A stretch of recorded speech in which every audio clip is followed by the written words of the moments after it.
আসসালামু আলাইকুম ওয়া রাহমাতুল্লাহি ওয়া বারাকাতুহু। ইসলামিক রাজনৈতিক দলগুলো কেন জনগণের কাছে জনপ্রিয়তা পাচ্ছে না এবং তাদের ভুলগুলো আসলে কি? কেন ইসলামিক আইনগুলোর প্রতি সাধারণ মানুষের অনাগ্রহ এবং ইউরোপ এবং আমেরিকার আইনগুলোর প্রতি কেন তারা আসলে আসক্ত হচ্ছে, এই বিষয়গুলো নিয়ে বিস্তারিত আলোচনা করার চেষ্টা করব। মানুষ কিন্তু কোরআন এবং হাদিস পড়ে ইসলামকে জানতে এবং মানতে চায় না। মানুষ কিন্তু কোরআন এবং হাদিস অনুযায়ী জীবন করতে চায়, আলেমদের বক্তব্য অনুযায়ী, এবং আলেমরা যেভাবে তাদের জীবন যাপন করছে সেটাকেই কিন্তু বাংলাদেশের মানুষ ইসলাম মনে করছে। এখন আসি যে আলেমরা যে ইসলাম আমাদেরকে শিখাচ্ছে এবং ইসলামিক দলগুলো যে ইসলামী রাজনীতি করছে, এটার সাথে ইসলামের প্রকৃত যে শিক্ষা, এই শিক্ষার মিল আছে কিনা সেটা বিশ্লেষণ করা প্রয়োজন প্রথমে। এবার আসি যে আলেমরা এবং ইসলামিক দলগুলো আমাদেরকে কেমন ইসলাম শিখাচ্ছে এবং আমরা ইসলামকে আসলে কেমনভাবে আমল করার চেষ্টা করি।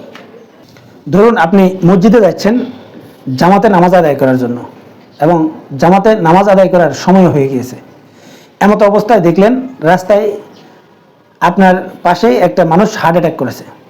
তখন আপনার জন্য জরুরি কোনটা? জামাতে নামাজ আদায় করা নাকি এই লোকটাকে আপনি হাসপাতালে ভর্তি করানো এবং তারপর আপনি একা নামাজ পড়া? আসলে তখন ইসলামিক দৃষ্টিতে সওয়াব কোনটা বেশি হবে এবং কোনটা ইসলামিক দৃষ্টিতে জরুরি? এটার সঠিক উত্তরটা কি সেটা আপনারা কমেন্টসে লিখবেন। আরেকটা উদাহরণ দিই, যেমন কোনো দরিদ্র বাবার সহায় সম্পত্তি নেই, এমনকি সে টাকার জন্য তার মেয়েকে বিয়ে দিতে পারছে না। কারণ বর্তমান সময়ে একটা মেয়েকে বিয়ে দিতে কমপক্ষে 2 থেকে 2.5 লক্ষ টাকার প্রয়োজন। এখন কোনো বাবা যদি তার পরিবার পরিজন চালাতে যদি হিমশিম খায় এবং সঠিকভাবে তার ছেলে সন্তানদেরকে যদি ভরণ পোষণ সঠিকভাবে দিতে পারছে না, এমন বাবা 2-2.5 লক্ষ টাকা খরচ করে তার মেয়েকে বিয়ে দিতে পারছে না। এই অবস্থায় কোনো ব্যক্তি এসে যদি তাকে বলে যে আপনাকে আমি বিনা টাকায় আপনাকে উমরা হজ করাতে চাই, আপনি যেহেতু গরিব মানুষ ঠিকমতো চলতে ফিরতে পারছেন না, এমনকি আপনি কখনো মক্কা মদিনায় গিয়ে আল্লাহর ঘর তওয়াফ করতে পারবেন না, আল্লাহর ঘরে গিয়ে নামাজ আদায় করার সেই তৌফিক আপনার নেই, আপনাকে আমি উমরা হজ করাবো আমার নিজস্ব খরচায়। ওই লোকটা কি এই ব্যক্তির কথায় খুব বেশি আনন্দিত হবে? আসলেই হবে না। কারণ তার কাছে তখন সবচাইতে গুরুত্বপূর্ণ জিনিস হচ্ছে তার মেয়েকে বিয়ে দেওয়া। কিন্তু তার পিছনে ঠিক 2 থেকে 2.5 লক্ষ টাকা খরচ করে যদি কোনো ব্যক্তি যদি উমরা করানোর প্রস্তাব দেয়, সেই প্রস্তাবে সে কিন্তু খুশি হবে না। কিন্তু তাকে যদি এই 2-2.5 লক্ষ টাকা যদি দেওয়া হয় তাহলে কিন্তু তার উপকার হবে এবং সে সবচেয়ে বেশি খুশি হবে। এবং ইসলামের মূল সৌন্দর্য কিন্তু এই জায়গায় যে ইসলাম আসলে কি শিক্ষা দেয়। এখন যদি হিসাব করেন যে কাবা ঘরে গিয়ে যদি নামাজ পড়ে, এই নামাজের সওয়াব অনেক বেশি, এবং কাউকে যদি কাবা ঘরে গিয়ে নামাজ পড়তে সুযোগ করে দেওয়া হয় অবশ্যই ওই ব্যক্তিও অনেক সওয়াব পাবে। কিন্তু এই অবস্থায় ওই ব্যক্তিকে কি কাবা ঘরে গিয়ে নামাজ আদায় করার বা কাবা ঘর তওয়াফ করার সুযোগ করে দেওয়া, এটা কি সবচাইতে ইসলামিক দৃষ্টিতে সওয়াবের কাজ, নাকি তার মেয়েকে বিয়ে দিয়ে দেওয়ার জন্য তাকে এই 2-2.5 লক্ষ টাকা দিয়ে দেওয়া, কোনটা সবচাইতে বেশি সওয়াবের কাজ? এটা কিন্তু প্রথমে আমাদেরকে বিবেচনা করতে হবে। এটা যদি আপনি বুঝেন তাহলে বুঝতে পারবেন যে ইসলামিক দলগুলো আসলে কেন মানুষের কাছে জনপ্রিয়তা পায় না এবং মানুষ কেন ইসলামিক আইনগুলোর প্রতি আসলে আস্থা রাখে না, এটা সঠিকভাবে বুঝতে পারবেন। আমাদের দেশে অনেক ধনী লোকদেরকে পাবেন যারা একবার ফরজ হজ করার পরেও বারবার নফল হজ করতে যায় এবং তারা কিন্তু আল্লাহর সন্তুষ্টির জন্য, আল্লাহকে খুশি করার জন্য তারা কিন্তু বারবার নফল হজ করতে যায়।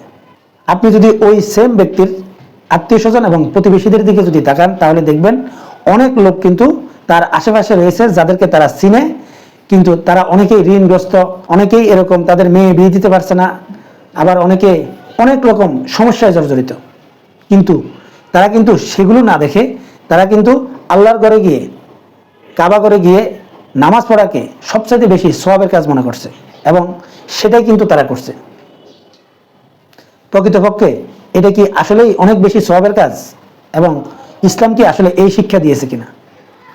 আল্লাহ রসুল যখন রাষ্ট্র গঠন করেন, সেই রাষ্ট্রে তিনি ঘোষণা করেন যে কোনো ব্যক্তি যদি ঋণগ্রস্ত হয়ে মারা যায় তার ঋণের দায় দায়িত্ব আল্লাহ রসুল নিজেই নিয়েছেন।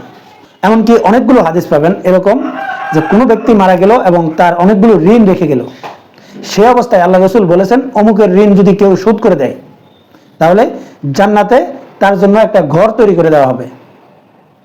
এভাবে কিন্তু আল্লাহ রসুল ধনী সাহাবীদেরকে উৎসাহিত করেছেন এবং আল্লাহ রসুল নিজে দাঁড়িয়ে থেকে নিজে এরকম উৎসাহিত করে অনেক সাহাবীর ঋণ পরিশোধ করেছেন।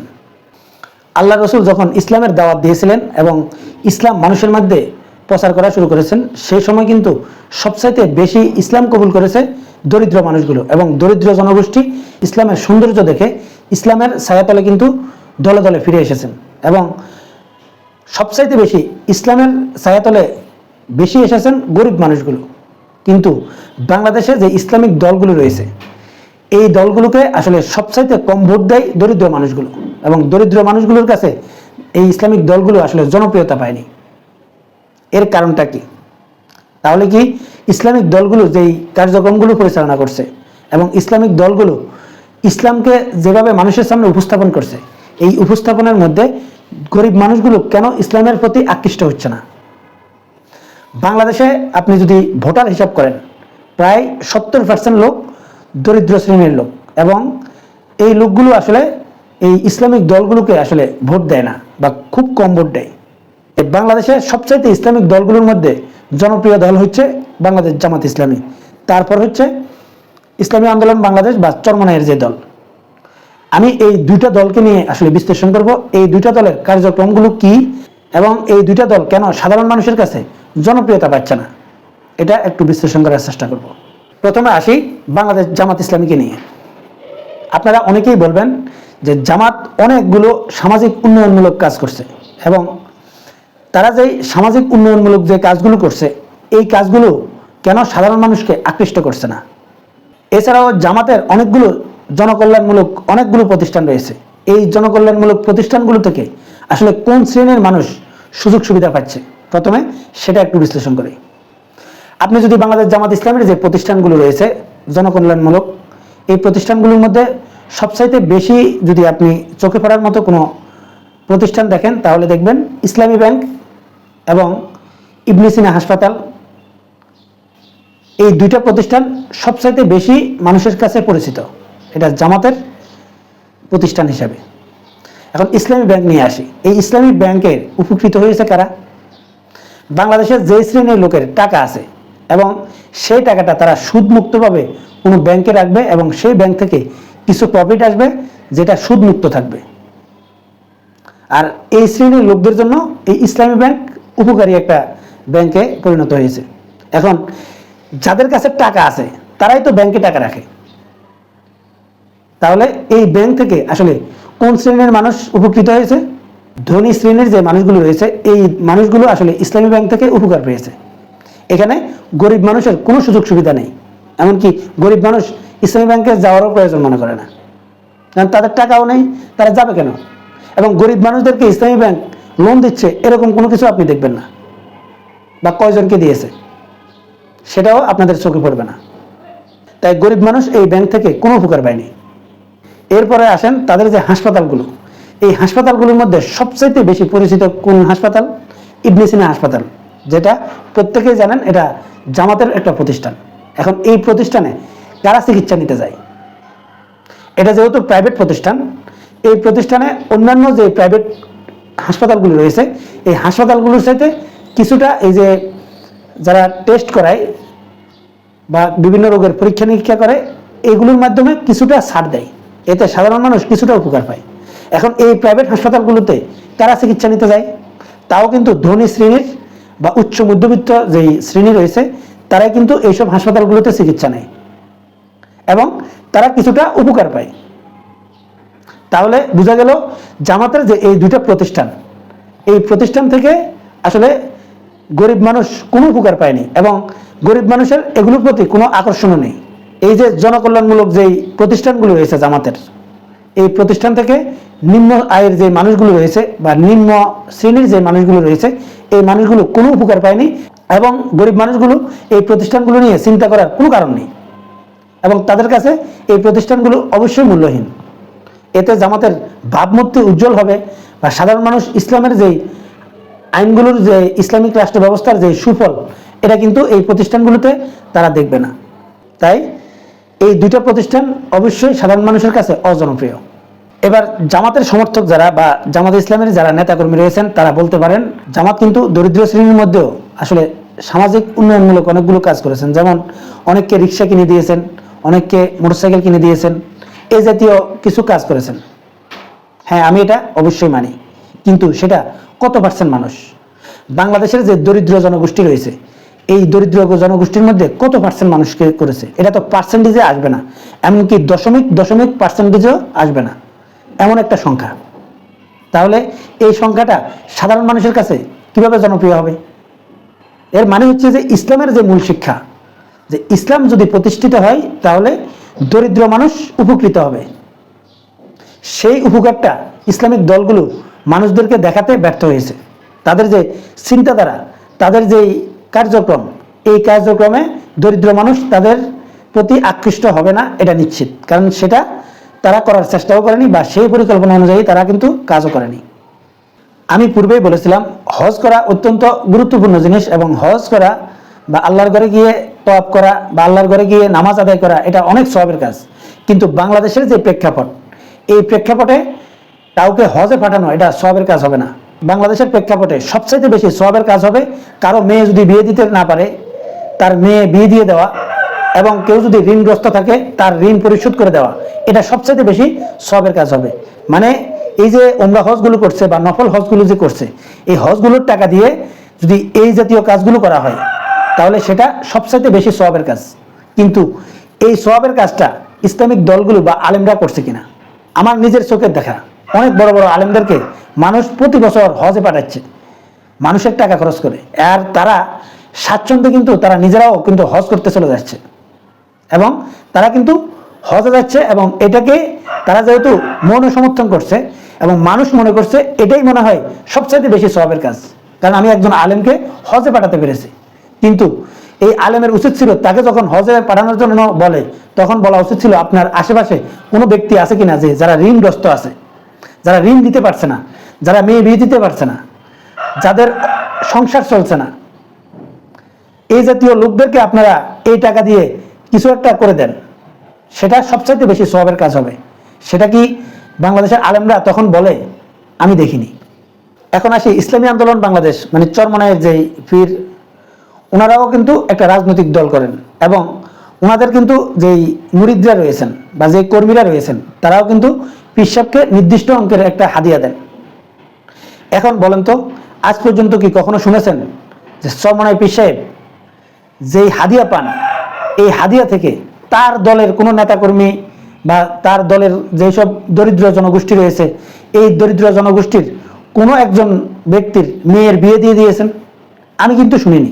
হয়তো দুই একটা ঘটনা ঘটতে পারে, কিন্তু তাদের যে লক্ষ লক্ষ যে মুরিদরা রয়েছেন, এবং তাদের মধ্যে অনেকে ধনী আছেন, কেউ গরিব আছেন, যদি এরকম একটা পরিস্থিতি তিনি যদি করতেন যে আমার যে মুরিদরা রয়েছেন তাদের কি কি সমস্যা আছে তোমরা আমাদেরকে বলো, অর্থনৈতিক সমস্যাগুলো, কারো যদি এরকম কোনো সমস্যা থাকে তিনি তার মুরিদদের থেকে একটা ফান্ড কালেকশন করে তাদেরকে যদি তাদের এই অর্থনৈতিক সমস্যাগুলো যদি মানে সমাধান করে দিতেন। এই যে বিশাল একটা মুরিদ শ্রেণী রয়েছেন, এদের মধ্যে যারা ধনী রয়েছেন তাদের যে জাকাত রয়েছেন, এই জাকাতের টাকা দিয়ে যদি এই তাদের যে সংগঠনের যে লোকগুলো ছিল, এই লোকগুলোকে যদি তারা স্বাবলম্বী করতেন, তাদের এরকম কোনো অসুবিধা যদি থাকতো সেই অসুবিধাগুলো যদি পূরণ করতেন, তাহলে এটা দেখে দেখে অন্যান্য যে সাধারণ মানুষগুলো রয়েছে এই মানুষগুলো কিন্তু এইসব সংগঠনের দিকে আকৃষ্ট হতো। এবং ইসলাম কি জিনিস, ইসলামের সৌন্দর্য কি জিনিস, এবং ইসলামিক দলগুলো ক্ষমতায় আসলে তাদের ভাগ্য কিভাবে পরিবর্তন হবে, এবং সাধারণ মানুষ কিভাবে উপকৃত হবে, কিভাবে ধনীরা আরো ধনী হবে না এবং গরিবগুলো মানুষগুলো আরো গরিব হবে না, এই জাতীয় জিনিসগুলো কিন্তু তারা সচক্ষে দেখতে পারত। কিন্তু এই সব কাজগুলো দেখাতে ইসলামিক দলগুলো পরিপূর্ণভাবে ব্যর্থ হয়েছেন, এবং সেই চিন্তাধারা এই দলগুলোর আছে কিনা সেটাও আমার সন্দেহ রয়েছে। এটা কিন্তু জামাত ইসলামী যে রাজনৈতিক দল রয়েছে এই দলটার জন্য বিদ্যমান। এখন এই দলের যারা নেতাকর্মী রয়েছেন, এই নেতাকর্মীদের মধ্যে বড় একটা অংশ হচ্ছে যারা উচ্চ মধ্যবিত্ত এবং হাই এডুকেটেড। এখন এই লোকগুলো আসলে এই নিম্ন আয়ের যে লোকগুলো বা সাধারণ যে গরিব মানুষের যেই অধিকারগুলো, এই অধিকারগুলো মানুষকে কতটা দেখাতে পেরেছেন? এইসব কাজগুলো দেখাতে সম্পূর্ণরূপে ব্যর্থ হয়েছেন। বলতে পারেন যে এই কাজগুলো যদি ইসলামিক দলগুলো যদি নাও করে, সেটা তো আওয়ামী লীগ এবং বিএনপি তারাও করে না, তাহলে তাদের প্রতি মানুষ আকৃষ্ট হচ্ছে এবং ইসলামিক দলগুলোর প্রতি মানুষ কেন আকৃষ্ট হচ্ছে না? এটাও আপনারা অবশ্যই প্রশ্ন করতে পারেন। এবার সেটার ব্যাখ্যা দিচ্ছি। বাংলাদেশে প্রচুর মানুষ এখন ইউরোপ এবং আমেরিকায় থাকে, এবং বাংলাদেশের যে পরিমাণ মানুষ ইউরোপ আমেরিকায় থাকে, এই জাতীয় লোকদের সাথে বাংলাদেশের মানুষের সাথে একটা যোগাযোগ ব্যবস্থাও রয়েছে। এখন ইউরোপ এবং আমেরিকার যে আইন কানুনগুলো, তাদের যে রাষ্ট্রীয় কাঠামোগুলো এবং তাদের যে রাষ্ট্রীয় নীতিগুলো, এবং ওইসব দেশের যে সাধারণ মানুষের প্রতি ওই দেশের সরকার কিভাবে সাধারণ মানুষের জন্য কাজ করে এবং নিম্ন আয়ের মানুষদেরকে কিভাবে তারা রাষ্ট্রীয়ভাবে হেল্প করে, তারা রাষ্ট্র থেকে কিভাবে হেল্পগুলো পায়, এই জিনিসগুলো কিন্তু আস্তে আস্তে বাংলাদেশের সাধারণ মানুষরাও কিন্তু জানে এবং তারা বুঝে। আর এই কারণে বাংলাদেশের যে সাধারণ এখন নিম্ন আয়ের যে মানুষগুলো রয়েছে, এই মানুষগুলো মনে করে যে আমরা যদি বাংলাদেশে বসবাস না করে বা বাংলাদেশের নাগরিক না হয়ে যদি ইউরোপের নাগরিক হতাম, তাহলে আমাদের এই যে সমস্যাগুলো এগুলো থাকতো না। মানে ওই রাষ্ট্রগুলো বিধর্মী রাষ্ট্র, এমনকি তাদের যে রাষ্ট্রীয় আইনগুলো রয়েছে, এই আইনগুলো এবং সেই রাষ্ট্রগুলো জনগণের অধিকারগুলো যেভাবে তারা দেওয়ার চেষ্টা করে, ওই দেশের সাধারণ মানুষ যেভাবে উপকার পাচ্ছে, সেই উপকারটা বাংলাদেশের মানুষ কিন্তু এইসব বাংলাদেশের যে সেকুলারিজম যে রাজনৈতিক দলগুলো রয়েছে, এই দলগুলোর মাধ্যমে পেতে চায়। এবং তারা মনে করে বাংলাদেশের যে এই সেকুলারিজম যে দলগুলো রয়েছে, এই দলগুলো যদি আস্তে আস্তে যদি তারা সঠিকভাবে কাজ করে এবং তারা দুর্নীতি না করে, তারা যদি সৎ উপায়ে চলে, তাহলে বাংলাদেশের মানুষের যে সমস্যাগুলো এগুলো সমাধান হবে। আর যেহেতু তারা বাংলাদেশের যে আলেমরা রয়েছেন, এই আলেমদের থেকে বা বাংলাদেশের যে ইসলামিক দলগুলো রয়েছে, এই দলগুলো থেকে তারা এই দলগুলোর নেতাকর্মীরাও যে উপকারটা পায় না, সেই উপকারটা এই সাধারণ মানুষ কিভাবে পাবে সেটাও কিন্তু তারা বিবেচনা করছে। ইসলামিক দলগুলো ইসলামের যে মূল শিক্ষা, এই শিক্ষাগুলো মানুষদেরকে দেখাতে এবং তারা সেটা প্রয়োগ করতে সম্পূর্ণরূপে ব্যর্থ হয়েছে। মানে তাদের যে কার্যক্রম, এই কার্যক্রমে আসলে সাধারণ মানুষের খুব বেশি উপকার হয় না, কিন্তু ইসলামিক দলগুলোর যে নেতারা রয়েছেন, এই নেতারা ঠিকই কিন্তু উপকৃত হচ্ছেন। যেমন ইসলামী আন্দোলন বাংলাদেশের যেই পীর সাহেবরা রয়েছেন, এই পীর সাহেবরা তাদের কর্মীদের থেকে যে হাদিয়া পান, এই হাদিয়া দিয়ে তারা কিন্তু স্বাচ্ছন্দ্যে বিলাসবহুল জীবনযাপন করছেন। কিন্তু ইসলামের মূল শিক্ষাটা কোথায়? হজরত ওমর, হজরত ওসমান, হজরত আলী, হজরত আবু বকর, তারা যেভাবে রাষ্ট্র পরিচালনা করেছে, আমি হজরত ওমরের কথাই বলি। হজরত ওমর যখন রাষ্ট্র পরিচালনা করেছেন, তার দেশের জনগণ কতটা বিলাসবহুল জীবনযাপন করেছেন আর তিনি কতটা বিলাসবহুল জীবনযাপন করেছেন, সেটাও কিন্তু একটু বিবেচনা করা দরকার। এখন বাংলাদেশের যে ইসলামিক রাজনৈতিক দলগুলোর নেতারা রয়েছেন, এই নেতারা কতটা বিলাসবহুল জীবনযাপন করেন এবং তাদের যে কর্মীরা রয়েছেন, যে কর্মীরা এইসব দলগুলোকে একটা নির্দিষ্ট অঙ্কের ইয়ানত দেন, এই কর্মীরা কতটা স্বাচ্ছন্দ্যে রয়েছেন সেটাও কিন্তু বিবেচনা করার বিষয় রয়েছে। এবং কি আলেমরা যেই ওয়াজগুলো করেন, এই ওয়াজগুলোর সাথে জনগণ তাদেরকে মিল পাচ্ছে কিনা সেটাও কিন্তু বিবেচনার বিষয় রয়েছে। যেমন আমি প্রথমেই বলেছিলাম যে বাংলাদেশের মানুষ ইসলামকে মনে করে কি আলেমরা যেটা বলে এবং আলেমদের যে জীবনযাপনটা, এটাকেই কিন্তু ইসলাম মনে করে, কারণ তারা প্রকৃতপক্ষে কোরআন হাদিস পড়ে দেখে না। এখন এই আলেমরা আসলে তাদের জীবনযাপন কিভাবে করে সেটাও সংক্ষেপে একটু ব্যাখ্যা করি। যেমন বাংলাদেশের যে কওমি মাদ্রাসা ভিত্তিক যে আলেমরা তৈরি হয়, বাংলাদেশে প্রতি বছর হাজার হাজার আলেম কিন্তু এই মাদ্রাসা থেকে বের হয়।